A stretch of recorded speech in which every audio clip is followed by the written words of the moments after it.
Placée sous le haut patronage du roi Mohamed VI, la 11e édition du Congrès mondial de l'Union internationale des chemins de fer sur la grande vitesse a été l'occasion d'exposer les dernières technologies pour envisager l'avenir. Ce congrès est d'ailleurs perçu par les experts ferroviaires venus des quatre coins du monde comme un meilleur cadre afin de maximiser la valeur ajoutée des chemins de fer pour la collectivité et pour partager les dernières avancées technologiques. Cette vision long terme pour le pays, à savoir l'extension de lignes à grande vitesse, est fort de cette expérience.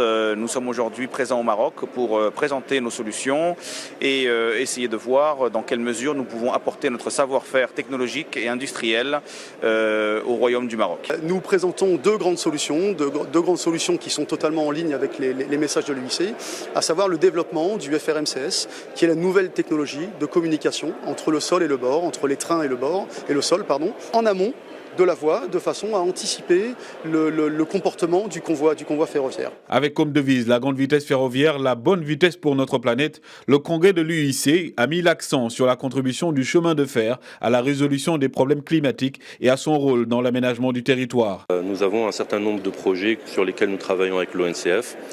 Nous avons signé un MOU avec eux et bien entendu cela comprend un certain nombre d'activités et d'initiatives. En l'occurrence, remotorisation de certaines gammes de locomotives avec nos moteurs diesel.